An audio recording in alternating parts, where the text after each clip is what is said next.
just saw that those are the two most interesting things that I've seen so far. But what about you guys? Yo, this new Assassin's Creed though. Assassin's Creed though. It does look sick. I'm gonna be getting that on Stadia. That is for sure. The one thing I'm sad about when it comes to like Stadia, they just announced that Cyberpunk 2077 is being delayed for Stadia. I'm like, that might be a make or break for some people. Do you got any gamers in the crowd? Any of you guys like that kind of stuff? I know that game's been hyped for quite a while now, so there's a lot of gamers that are excited for Cyberpunk 2077. I think that's going to be a big driver for a lot of consoles, especially the new consoles in November. Oh yeah, definitely. That game has been speculated to be quite the title. Hopefully it's not an overhyped game, AAA title like Anthem or, some of these others that have been released over the past couple of years. Anthem was really hyped, but I don't see anybody playing that.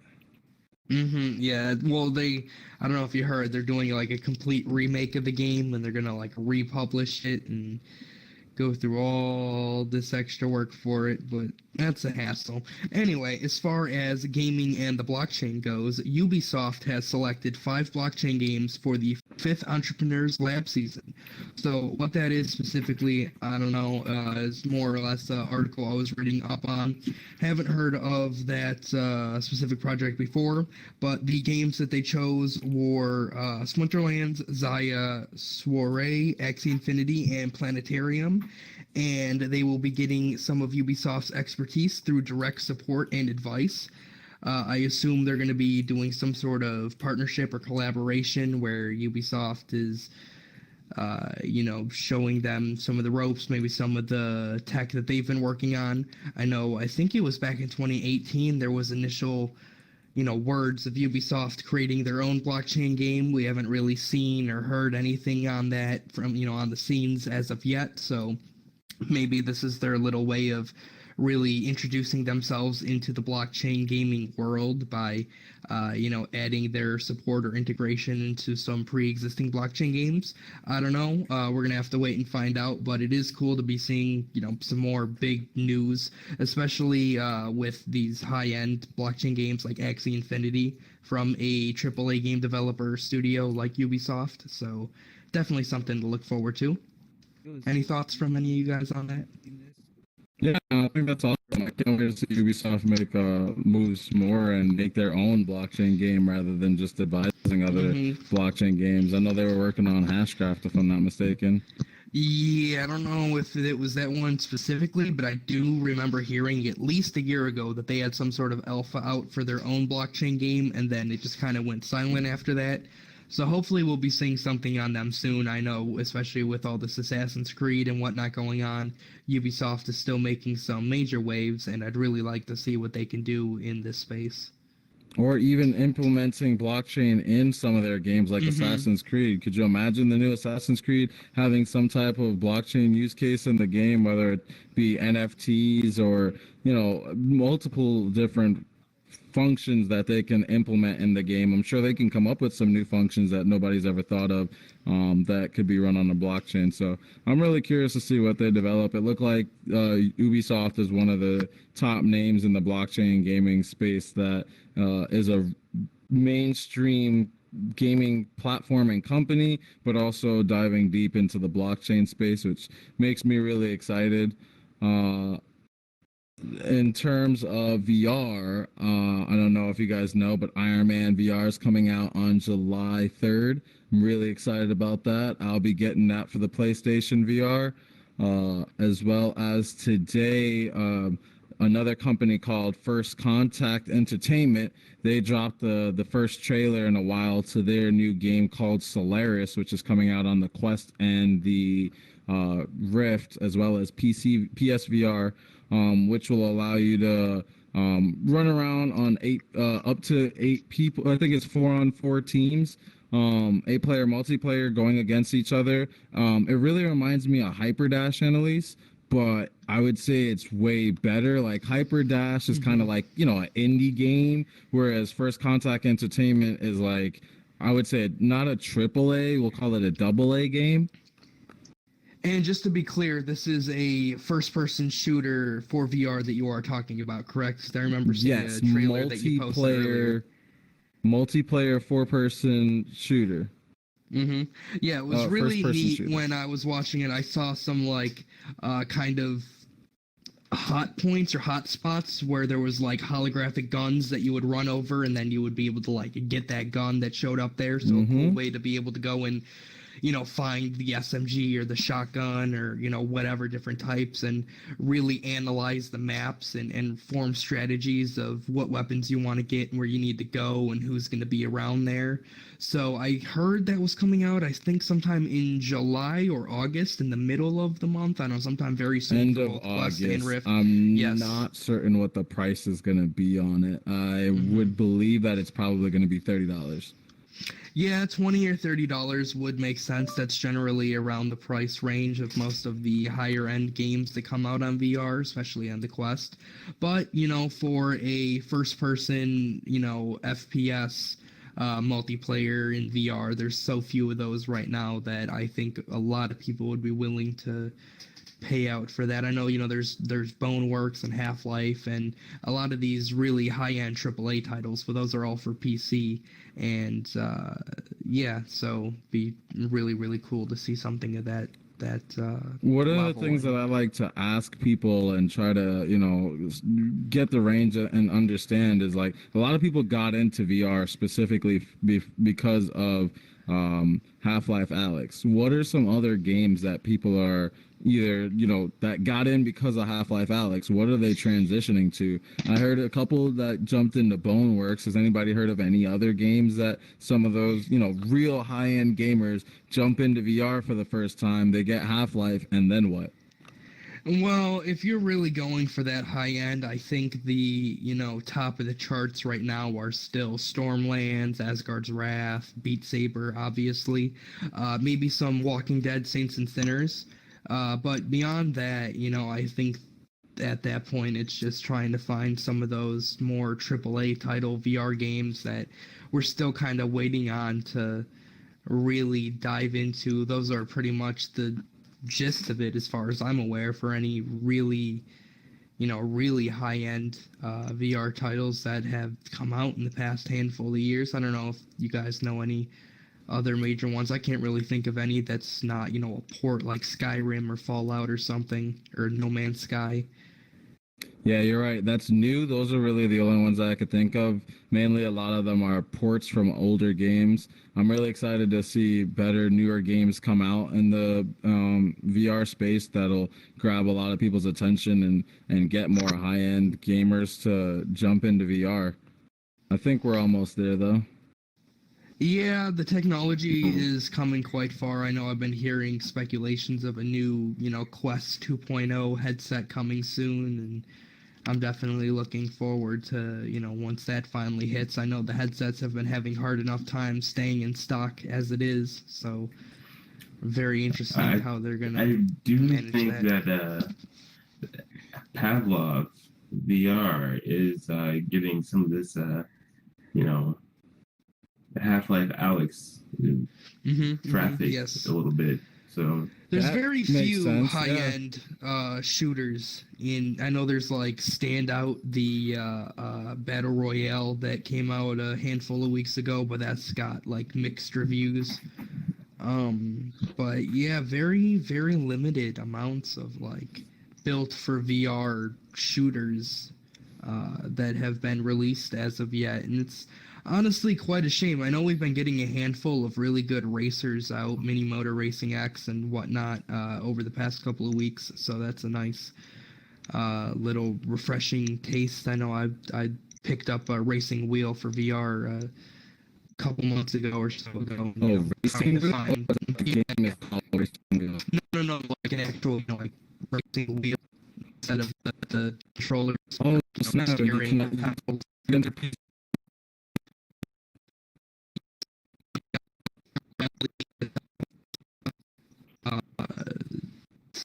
think there's like one other, but the settings were kind of janky on it. Yeah, unfortunately, there's very few that have, native support, or even just racing in VR in general on PC. I would have expected there to be a lot more after it's, been out for at least a good 4 or 5 years. Racing definitely seems like it would be the, one of the prime categories of VR games that would be coming out, but unfortunately not as much as I thought. But hopefully, in time, as you said, we'll be seeing some more of these AAA titles, as with Valve jumping in with Half-Life and seeing all these ports, and especially with that game alone, we're getting more and more companies that are interested in joining the fray of VR. And now the PlayStation 5 getting announced, and that having support that for thing the is PSVR. huge. And Glad that it's gonna have the existing support for PSVR. Binder consoles. Shout out to Binder consoles. But the Xbox is not any better. It's like so thick. It's like a dome. It's like a square dome, rectangle. It's a big box. Both of them are pretty damn huge. I'm really excited for cloud gaming. Hashtags Google Stadia. Instead of buying a big box, you could just get a Chromecast for your TV, or just log into any Chrome browser and play. So I'm really an advocate for that. I've been finding myself playing Stadia more than the PlayStation and the Xbox, and I have all three. So and the Switch, and I definitely play between the Switch and Stadia more because of the mobility factor. So really excited to see where that space is gonna take us, as Google's really adding on more and more features in terms of software. But the Xbox and the PlayStation definitely got beefier when it comes to hardware this console cycle. Just curious as to how many games you guys think are going to be available right out the box for the PlayStation 5 and the Xbox One X, Series X. I mean, it got beefier in terms of hardware, software, and price. Did you guys see that price point? $799, I'm hearing. So that's crazy. I don't know, man. It's a whole computer. How many people in the audience would play $799 for the PlayStation 5? Let me see some emojis if you want to pay for that. Ghost Town. Oh, really? Okay, we got one person. You're better than me. Okay, got a few. Yeah, at that point, I'd rather just go for a gaming PC that's already got VR support. And that's an $800 computer right there. Use that. I mean, yeah, at the minimum, that's going to already have like a GTX 970 or something that's going to be able to play most VR games. So if that's, if you're looking for just straight, gaming capabilities, at least at launch, I'd say a PC would be the way to go. But then again, I am a PC Master Race player, so a little biased, but I do also own a PS4 and an Xbox One, so all sides of the spectrum over here. All right, so here's the thing, guys. These machines are going to be ARM based, so we're going to see a major shift in the market where developers are going to be making ARM based protocol games, and PC is going to be pretty much falling to the wayside in terms of performance. I mean, I wouldn't say so much performance, but more so developer acquisition. Support. Exactly. And support. So ultimately, what's the difference in developing for 3000 is around the corner though. So the performance is still going to be going up exponentially, and ray tracing and graphical production of movies and everything's still going to remain on PC. But when it comes to gaming, pretty much everybody is going to be hanging out on the console side of things because ARM is far more efficient. Tell more in examples as to the difference between ARM and our current chips. Well, ARM why upgrade to developing your game for ARM chips rather than the current chips?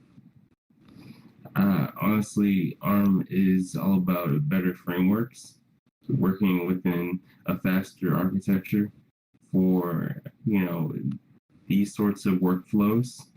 That is, video gaming. So not only that, multi operations such as recording, streaming this information, broadcasting it, and not only that, VR. Interesting, because I mean, you already got like PlayStation and Xbox, which have a lot of the streaming features that are out there. I'm just not seeing how the upgrade is going to make a difference for developers in terms of those platforms versus the existing ones. I'm also curious as to how many games are going to be coming out both for the PS5 and the it's PS4. all about the stack flow. It's the technical stack flow. It's all that it comes down to. That operation level. Yeah. What, does anybody else have any other points they want to touch before we open the floor for questions? Now let's open the floor. Let's talk to the crowd, see what's going on over there. I just see someone new came in. Dr. Game Therapy. What are you about, Dr. Game Therapy? Brother? Tell me about yourself. What's going on over there? Am I live? Hello. Hi, You are you're live on YouTube, Excellent. Twitter, and the rest. That's a bit too much, but okay. But anyway, so What do you do? It looks like you like gaming. Are you like a gamer? No, I'm a therapist. I school shooters. Oh, I'm the guy they talk to before they go to school. Yeah, it hasn't really worked out that well. wow. No, my whole thing, I want to be a virtual therapist as far as in video games such as itself. This platform alone really helps a lot of people in the times that are needed to display kindness and affection. That makes sense. Oh, it does. I've been telling one of my friends to become a virtual therapist for a while now. Yeah, it's pretty deep. Interesting. Also, I'm a baker from 4 to 10 in the morning at your local Dunkin' Donuts. That iced coffee that you said was hot, yeah, I made that. But anyway. wow. But yeah, then I drive Lyft in the afternoons, which is something pretty new. So Hustling, man. I see it. Yeah, Virtual reality but is definitely gonna be. Yo, what do you know about blockchain? Do you know What I know about blockchain? bro? Yeah. let me tell you, sir, I invested $60 into Bitcoin. I made a huge profit of $5.35. I'm pretty happy with it. It'd be my first time. Back in one moment, hold on.